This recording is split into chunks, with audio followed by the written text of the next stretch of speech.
எல்லாருக்குமே வணக்கம். இன்று 19ஆம் தேதி மே வானிலை நிலவரம் குறித்த பிரஸ் மீட் இது. முதல்ல மத்திய மேற்கு மற்றும் அதனை ஒட்டிய தென்மேற்கு வங்கக்கடல் பகுதிகளில் ஒரு வளிமண்டல மேலடுக்கு சுழற்சி நிலவுகிறது. தென்னிந்திய பகுதிகளின் மேலும் ஒரு வளிமண்டல கீழடுக்கு சுழற்சி நிலவுகிறது. இது update about Bay of Bengal. Karnataka கடலோர பகுதிகளுக்கு அப்பால் உள்ள மத்திய கிழக்கு அரபிக்கடலில் வருகின்ற 21ஆம் தேதி வாக்கில் ஒரு வளிமண்டல கீழடுக்கு சுழற்சி உருவாகக்கூடும். இதன் காரணமாக 22ஆம் தேதி வாக்கில் அதே பகுதிகளில் ஒரு காற்றழுத்த தாழ்வு பகுதி லோ பிரஷர் ஏரியா உருவாகக்கூடும். பிறகு இது வடக்கு திசையில் நகர்ந்து மேலும் வலுவடைய கூடும். தென்மேற்கு பருவமழை குறித்த அப்டேட் பார்த்தீங்கன்னா, தென்மேற்கு பருவமழை இன்று தெற்கு அரபிக்கடல், மாலத்தீவு, குமரிக்கடல், தெற்கு வங்கக்கடல் பகுதிகளின் மேலும் ஒரு சில பகுதிகளுக்கு பரவியுள்ளது. இது அடுத்த 2-3 தினங்களில் மாலத்தீவு, குமரிக்கடலின் ஏனைய பகுதிகள், தெற்கு அரபிக்கடல், வங்கக்கடல் பகுதிகளிலும் மேலும் சில பகுதிகளுக்கு பரவக்கூடும். இன்று காலை 8:30 மணி வரைக்கும் பெய்த மழை அளவுன்னு பார்த்தீங்கன்னா, அதிகபட்சமாக கள்ளக்குறிச்சியிலே 14 சென்டிமீட்டர் ரிஷி வந்தியம் அப்படின்ற இடத்துல பெஞ்சிருக்கு. வட தமிழகத்தின் பெரும்பாலான இடங்களிலும், தென் தமிழகத்தில் ஒரு சில இடங்களிலும், புதுவை மற்றும் காரைக்கால் பகுதிகளிலும் மழை பெய்துள்ளது. கள்ளக்குறிச்சி, நாமக்கல், கடலூர், தஞ்சாவூர், திருச்சி மாவட்டங்களில் ஒரு சில இடங்களில் கன முதல் மிக கனமழை பெய்துள்ளது.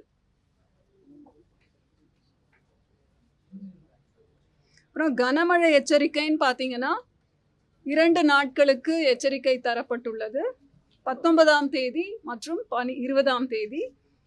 19ஆம் தேதி அதாவது இன்றிலிருந்து நாளை 8:30 மணி வரை பதிவாகக்கூடிய மழை கோயம்புத்தூர், ஈரோடு, திருப்பூர், தேனி, திண்டுக்கல், கிருஷ்ணகிரி, தர்மபுரி, சேலம், நாமக்கல், திருப்பத்தூர், வேலூர், ராணிப்பேட்டை, மதுரை, சிவகங்கை, ராமநாதபுரம், விருதுநகர் மற்றும் தென்காசி மாவட்டங்களில் ஓரிரு இடங்களில் கனமழையும், கோயம்புத்தூர் மாவட்டத்தின் மலைப்பகுதிகள் மற்றும் நீலகிரி மாவட்டங்களில் ஓரிரு இடங்களில் மிக கனமழையும் பெய்ய வாய்ப்புள்ளது. 20ஆம் தேதியை பொறுத்தவரை இப்போ நம்ம நீலகிரி மாவட்டத்தில் அறிவிப்பு கொடுத்துருக்கோம். நாளைக்கு திரும்பவும் அப்டேட் பண்ணுவோம். கோயம்புத்தூர், திருப்பூர், தேனி, திண்டுக்கல், ஈரோடு, கிருஷ்ணகிரி, தர்மபுரி, சேலம், திருப்பத்தூர், வேலூர், ராணிப்பேட்டை மற்றும் திருவண்ணாமலை மாவட்டங்களில் ஓரிரு இடங்களில் கனமழை பெய்ய வாய்ப்புள்ளது.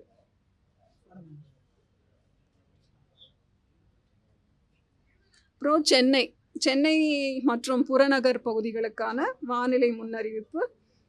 இன்று 19ஆம் தேதி வானம் ஓரளவு மேகமூட்டத்துடன் காணப்படும். நகரின் ஒரு சில பகுதிகளில் இடி மின்னலுடன் கூடிய லேசானது முதல் மிதமான மழை பெய்யும் வாய்ப்புள்ளது. அதிகபட்ச வெப்பநிலை 33 to 34 டிகிரி செல்சியஸை ஒட்டியும், குறைந்தபட்ச வெப்பநிலை 26 to 27 டிகிரி செல்சியஸை ஒட்டியும் இருக்கக்கூடும். நாளை அதே மாதிரி தான். இந்த 2 நாள் மட்டும் கொஞ்சம் வெப்பம் குறைச்சலாக இருக்கும். அதற்கு பிறகு படிப்படியாக 2 to 3 டிகிரி வரை உயரக்கூடும். அந்த மேப்பில் நம்ம கொடுத்துருக்கோம். அது அந்த மேப்பை ப்ரொஜெக்ட் பண்ணி சொல்கிறேன். அப்புறம் மீனவர்களுக்கான எச்சரிக்கை. தமிழக கடலோர பகுதிகள்னு பார்த்தீங்கன்னா, இன்று 19ஆம் தேதி தென் தமிழக கடலோர பகுதிகள், மன்னார் வளைகுடா, அதனை ஒட்டிய குமரிக்கடல் பகுதிகள் மற்றும் தென் தமிழக கடலோர பகுதிகள், மன்னார் வளைகுடா மற்றும் அதனை ஒட்டிய குமரிக்கடல் பகுதிகளுக்கு செல்ல வேண்டாம் என்று அறிவுறுத்தப்படுகிறார்கள். எதனால அப்படின்னா, சூறாவளி காற்று மணிக்கு 45 முதல் 50 கிலோமீட்டர் வேகத்திலும் இடையிடையே 55 கிலோமீட்டர் வேகத்திலும் வீசக்கூடும். வங்கக்கடல் பகுதின்னு பார்த்தீங்கன்னா, தெற்கு ஆந்திர பகுதிகள், தென்மேற்கு வங்கக்கடலின் வடக்கு பகுதிகள் மற்றும் அதனை ஒட்டிய மத்திய மேற்கு வங்கக்கடல் பகுதிகளில் செல்ல வேண்டாம் என்று மீனவர்கள் அறிவுறுத்தப்படுகிறார்கள். 20 முதல் 23 மே வரை எச்சரிக்கை மீனவர்களுக்கு எதுவும் இல்லை. அதே மாதிரி அரபிக்கடல் பார்த்தீங்கன்னா, 19ஆம் தேதி மத்திய கிழக்கு அரபிக்கடல் மற்றும் தென்கிழக்கு அரபிக்கடல், கர்நாடக கேரள கடலோர பகுதிகள் மற்றும் அதனை ஒட்டிய லட்சத்தீவு பகுதிகள். 20ஆம் தேதி மத்திய கிழக்கு அரபிக்கடல் மற்றும் தென்கிழக்கு அரபிக்கடல், கர்நாடக கேரள கடலோர பகுதிகள் மற்றும் அதனை ஒட்டிய லட்சத்தீவு பகுதிகள். 21 முதல் 23 வரை மத்திய கிழக்கு அரபிக்கடல் மற்றும் தென்கிழக்கு அரபிக்கடல் பகுதிகள், கர்நாடக கேரள கடலோர பகுதிகள் மற்றும் அதனை ஒட்டிய லட்சத்தீவு பகுதிகள். ஸோ இந்த தினங்கள் விரிவாக புல்லட்டினில் நம்ம கொடுத்துருக்கோம். இந்த நாட்களில் மீனவர்கள் இந்த பகுதிகளுக்கு செல்ல வேண்டாம் அப்படின்னு அறிவுறுத்தப்படுகிறார்கள். கோடை மழைன்னு பார்த்தீங்கன்னா, மார்ச் ஏப்ரல்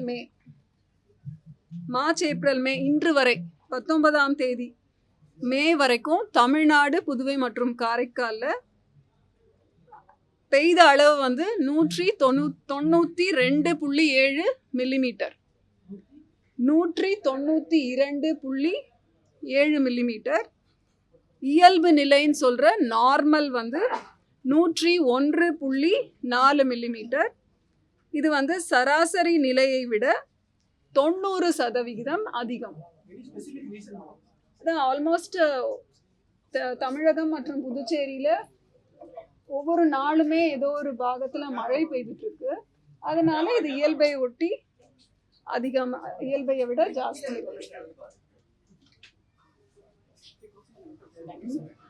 ஸோ பைட்டை பொறுத்த வரைக்கும் அவ்வளோதான். வேற ஏதாவது கேள்விகள் அப்புறமா சொல்லிக்கலாம். தென்மேற்கு அதாவது கேரளால துவங்கப்படுகிற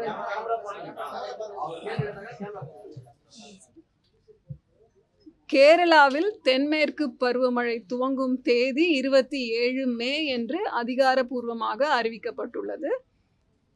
அதனை ஒட்டிய ஒரு சில நாட்களுக்கு கழித்து தமிழக பகுதிகளுக்கும் அது பரவக்கூடும்.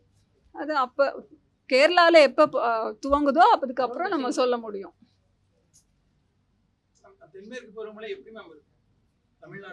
நம்ம லாங் ரேஞ்ச் ஃபோர்காஸ்டிங்ல கொடுத்துருக்கோம் இல்லையா, இயல்பிலிருந்து 104% of the long period average கொடுத்துருக்கோம். நமது தமிழ் நியூஸ் சேனலில் உங்களது பொருட்களை வெறும் 500 ரூபாயில் விளம்பரம் செய்ய வேண்டுமா? தொடர்புக்கு 7806942275 தொடர்பு கொள்ளுங்கள்.